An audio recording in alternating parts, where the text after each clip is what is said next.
Back to WM classes. The topic of discussion for this video lecture would be welfare economics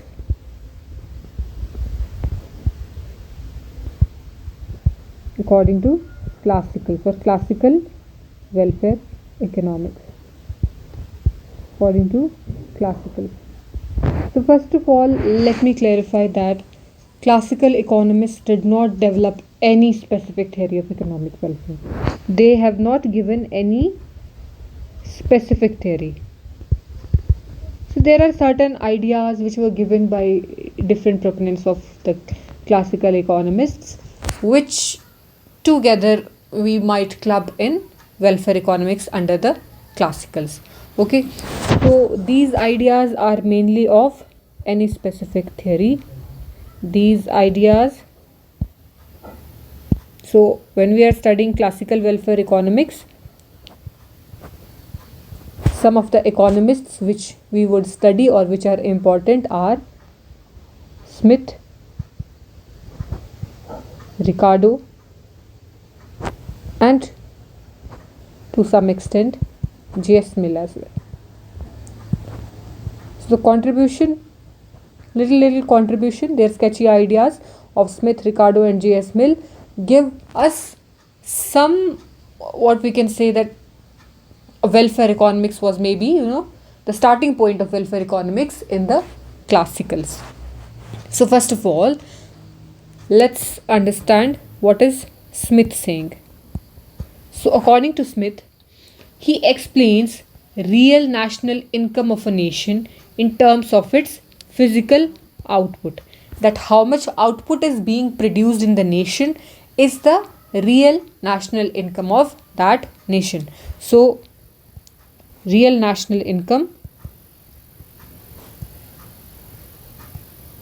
is being measured in terms of physical output of that nation, and it is also an index of economic welfare.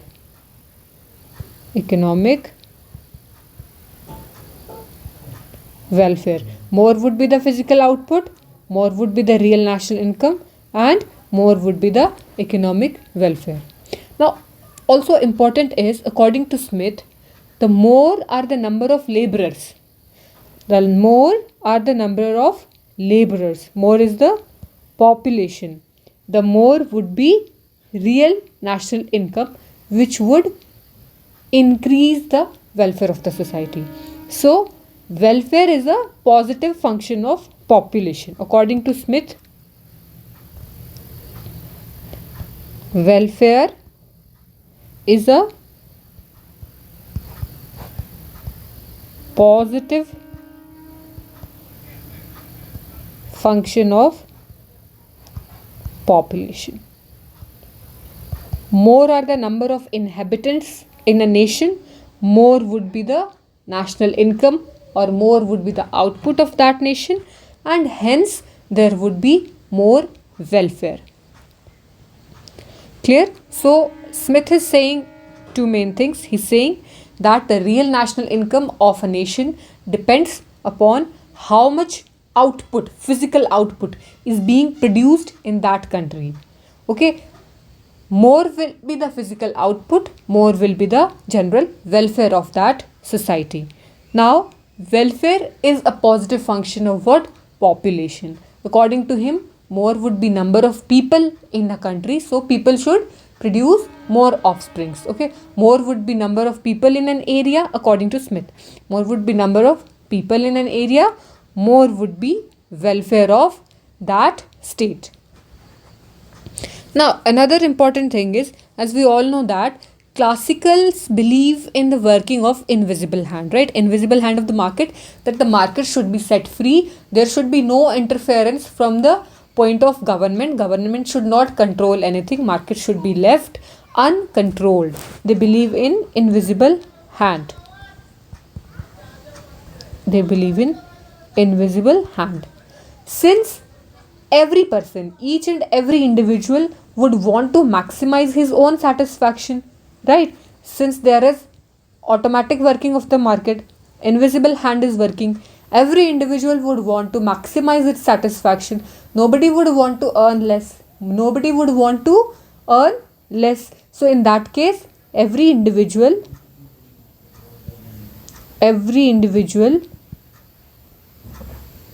would aim to maximize their satisfaction. What would this lead to?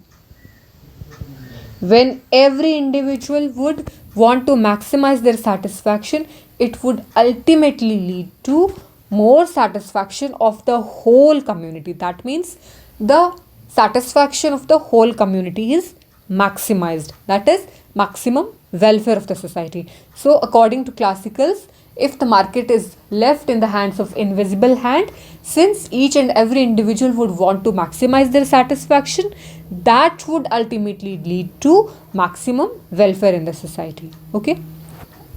Now, another thing which the Smith favors is, according to Smith, if you want to maximize social welfare, what does Smith say? If you want to maximize social welfare, to maximize social welfare, he favors the increase in expenditure. Increase the expenditure. He says that let's increase the expenditure of such public works. Which public works? Such as highways, canals, bridges, harbors, etc. What would they create? They would create the forward and backward linkages. They would create the capital which is required to produce more. So he is saying to increase the expenditure on public works such as highways, canals, bridges. Harbors are made on sea routes, etc. Now, interestingly, what he is saying is, but this expenditure, he wants that the greater part of this expenditure, it should be paid through toll taxes on their uses. But interestingly, he's saying that greater part should not be borne by the government. Okay, it should be borne by the users. Through what? Through toll taxes. Okay, so whoever is going to use this capital, okay, that person has to pay certain taxes in form of toll taxes, and from that income, these expenditures should be met, and the remaining expenditure should come out of general revenue and local revenue. But most of the expenditure, it should come through toll taxes. Now this was about Smith. Let's come to the next proponent, which is Ricardo. Ricardo hasn't said much. According to Ricardo, a reduction in human effort per unit of output constitutes an improvement in welfare. What does Ricardo says? He says that reduction in human effort, according to him, reduction in human effort per unit of output. The output which is being produced, say if some output is being produced in an industry, if the effort that the laborer is putting in per unit of output is being reduced, maybe be it through technological expansion or maybe due to the working surroundings or any other thing, if that human effort is being reduced, then he considers that there would be more welfare in the society, or there would be improvement in the welfare. There would be improvement in the welfare. So now Ricardo's idea of welfare is based on the term he has given two terms. What are the terms? Riches and values. By riches, he means, what does he mean? That the size of physical output, if the size of physical output is more would be the riches. So by riches he means physical output. He's saying more you are producing, more would be real national income and more welfare. On the other hand, values is inversely related with labor time. He's saying if an output is taking more of labor time to be produced, then it is lesser of a value.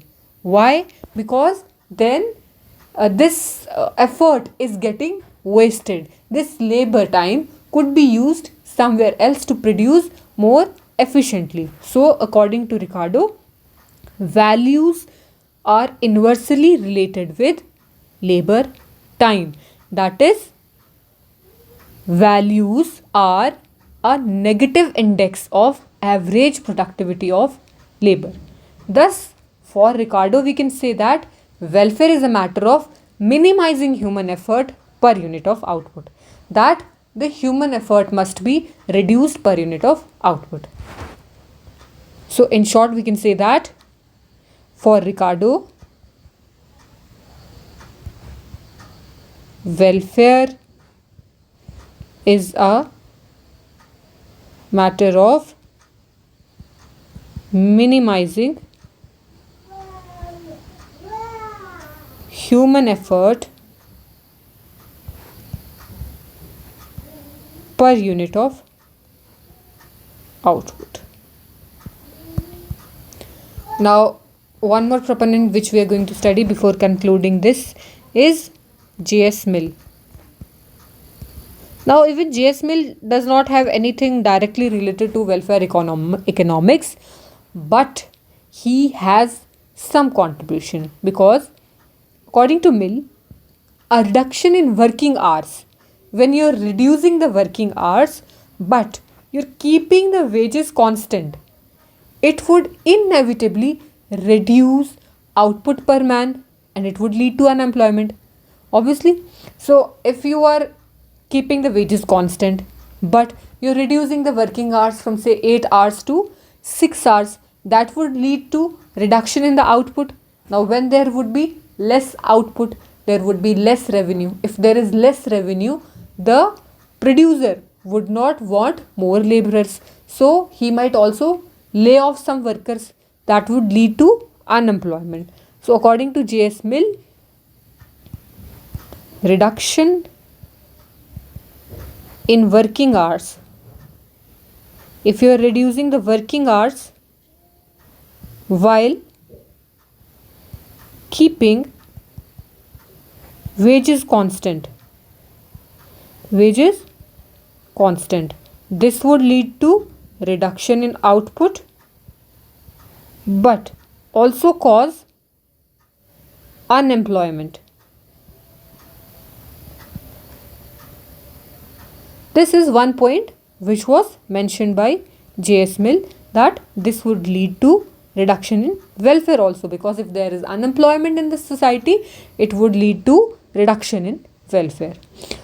According to classicals, there has to be certain level of inequality in the society.